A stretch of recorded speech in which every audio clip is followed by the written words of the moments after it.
Imagine standing in line at a grocery store behind a man in a worn-out flannel shirt, never realizing he has more money in his bank account than everyone else in the store combined.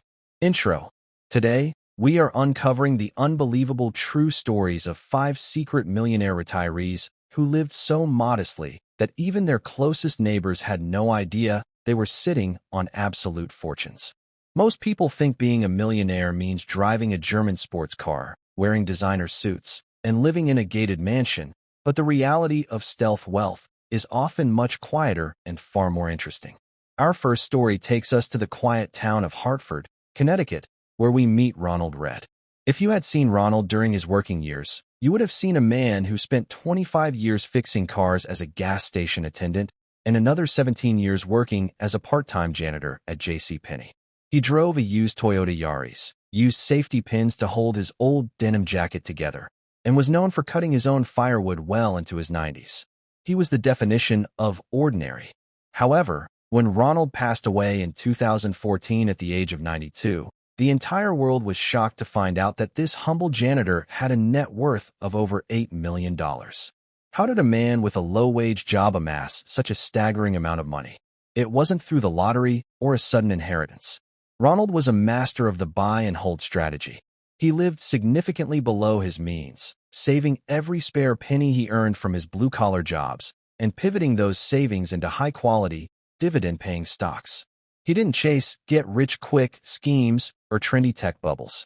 Instead, he bought shares in companies he understood, like Wells Fargo, Procter & Gamble, and Colgate-Palmolive, and he held them for decades, letting the power of compound interest turn his modest savings into a multi-million-dollar empire that he eventually left to his local library and hospital. Building on the shock of Ronald Reed's $8 million fortune, our second story introduces us to a woman who redefined the meaning of living simple. Meet Grace Groner. For over 7 decades, Grace lived in a tiny, one-bedroom cottage in Lake Forest, Illinois. She didn't own a car, preferring to walk everywhere she went, and she bought her clothes from rummage sales. To her neighbors, she was just a sweet, elderly lady who lived a very quiet, perhaps even struggling, life. She had worked as a secretary at Abbott Laboratories for 43 years, a job that certainly paid a steady salary but was far from what anyone would call wealthy. However, Grace had a secret that she kept for 80 years. Back in 1935, she bought 3 shares of stock in the company she worked for, costing her a total of only $180. She never sold those shares.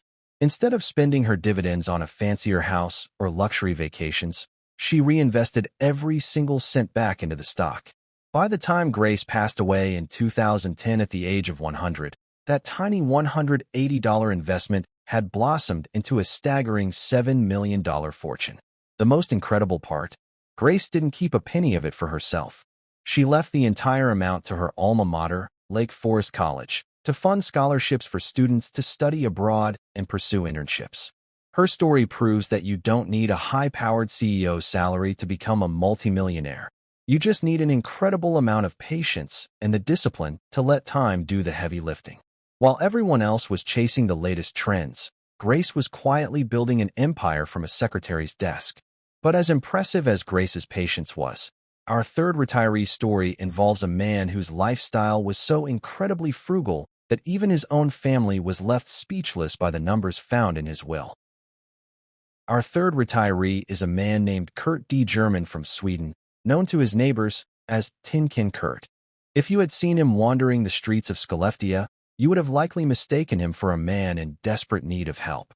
For over 30 years, Curt spent his days riding an old bicycle, wearing a tattered blue jacket, and rummaging through public trash cans to collect aluminum cans and scrap metal. He lived on the absolute bare minimum, eating leftover scraps and spending almost no money on personal comforts. People in town saw him as a simple, eccentric beggar, someone who survived on the fringes of society. But Curt had a secret ritual that no one suspected. Every single day, after finishing his rounds of collecting cans, he would head straight to the local public library. He didn't go there to stay warm or sleep. He went there to study the financial newspapers. Curt became an expert on the stock market, spending hours analyzing company reports and market trends. He took the small change he earned from recycling cans and invested it into high-performing Swedish stocks. When Curt passed away at the age of 60, his family was stunned to discover that the beggar on the bicycle had accumulated a fortune of over $1.4 million. Most of this was held in a sophisticated portfolio of stocks and gold bars stored in a safety deposit box. Curt's life story is a radical example of how appearances can be completely deceiving. He didn't care about social status or what people thought of his old clothes. He cared about the growth of his capital. While he lived a life that many would find difficult, his ability to turn trash into a million-dollar empire is a masterclass in focused investing. But wait until you hear about our fourth retiree, who managed to hide a fortune while working one of the most modest jobs in a small village. Our fourth retiree brings us to the rural landscapes of Vermont, where we find the story of a man named Richard Reed, not to be confused with our first story, but equally as secretive. Richard was a simple woodsman and a local handyman. Everyone in the small village knew him as the guy you called when a fence needed fixing or a tree needed felling. He lived in a small, weathered cabin that lacked most modern luxuries, and he was often seen wearing the same pair of patched-up work boots for over a decade. To the locals, Richard was a hard-working man of the earth who likely lived paycheck to paycheck, struggling to make ends meet in a dying industry. He never spoke about money, never bought anything new, and seemed perfectly content with his minimalist lifestyle. However, Richard had a brilliant financial mind hidden behind his rugged exterior. He understood a concept that most people overlook: the wealth gap between what you earn and what you spend. Every time Richard completed a job, whether it was for $50 or $500, he would set aside a massive portion of it. He didn't trust banks with all of his money, but he deeply trusted the stock market's long-term growth. He focused on dividend aristocrats, companies that have increased their dividends for at least 25 consecutive years. By reinvesting those dividends year after year, Richard's wealth grew exponentially in the shadows. When he finally retired and eventually passed away, his executor found a series of brokerage accounts totaling nearly $4.8 million. The man who spent his life cutting wood for others had built a forest of wealth for himself. His story is a powerful reminder that your job title does not define your net worth, your savings rate does. But if you think a handyman hiding $5 million is shocking, wait until you see the fifth and final retiree on our list, whose secret was so well kept that even her own children were left in a state of total disbelief. Our fifth and final retiree is perhaps the most shocking of all, because she proved that you can live a full, social life without ever letting your wealth slip out. Sylvia Bloom was a legal secretary in New York City for an incredible 67 years. She worked for the same law firm from the 1940s until she was well into her 90s. Every morning, Sylvia would take the subway to work, dress in professional but modest clothing, and sit at her desk, typing up documents and organizing files for high-powered lawyers. Her colleagues saw her as a loyal, hard-working employee, but no one, not even her closest friends or her own family, realized that Sylvia was actually richer than many of the lawyers she worked for. While she watched the attorneys buy expensive art and luxury apartments, Sylvia was quietly mimicking their investment moves. Whenever a lawyer at the firm would buy a particular stock, Sylvia would buy a smaller amount of the same stock for herself. She lived in a rent-controlled apartment, never splurged on jewelry, and never discussed her finances. She was the master of the invisible millionaire lifestyle.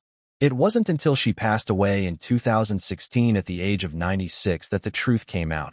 Sylvia Bloom had accumulated a staggering fortune of $9 million. Her family was floored. They knew she was comfortable, but they had no idea she was a multi-millionaire several times over. Sylvia's story is the ultimate proof that wealth is not about what you show the world. It is about the assets you own that the world never sees. She chose to live a normal life because she found more value in her work and her routine than in flashy possessions. But as we look at all five of these incredible people, a pattern begins to emerge. What was the one common thread that allowed a janitor, a secretary, a woodcutter, and a can collector to beat the system? In the next part, we'll break down the specific, low-key rules they all followed so you can start applying them to your own life today. Now that we've seen the incredible lives of these five individuals, the question remains, how did they do it? It wasn't magic, and it wasn't luck. When you analyze the lives of Ronald Read, Grace Groner, Curt German, Richard Reed, and Sylvia Bloom, you see a specific blueprint that anyone can follow. The first pillar of their success was the gap strategy. Most people today suffer from lifestyle creep. As soon as they get a raise or a bonus, they buy a bigger house, a newer car, or more expensive clothes. These secret millionaires did the exact opposite. They kept their expenses frozen in time while their income grew. By maintaining a normal or even low-income lifestyle, they created a massive surplus of cash. But simply saving that money wasn't enough to reach millions. The second pillar was strategic patience. None of these people were day traders. They weren't checking stock charts every 5 minutes or panicking when the market dipped. They understood that the stock market is a vehicle for transferring wealth from the impatient to the patient. They bought shares in boring, reliable companies and held them for 40, 50, or even 60 years. They harnessed the power of compound interest, which Albert Einstein famously called the eighth wonder of the world. For example, Grace Groner's $180 investment didn't become $7 million overnight. It took decades of quiet, uninterrupted growth. The third pillar was ignoring the noise. We live in a world designed to make us feel inadequate if we don't have the latest gadgets. These retirees were immune to social pressure. They didn't care about keeping up with the Joneses because they knew a secret the Joneses didn't. Looking rich and being wealthy are two very different things. In the final part, we are going to look at the most important lesson of all, the one that will change how you look at your bank account forever. The most profound realization from these 5 stories isn't just that they became wealthy, but why they chose to live the way they did. You see, Ronald, Grace, Curt, Richard, and Sylvia weren't just hoarding money for the sake of a high number in a bank account. They were buying the one thing that money cannot easily replace: absolute freedom.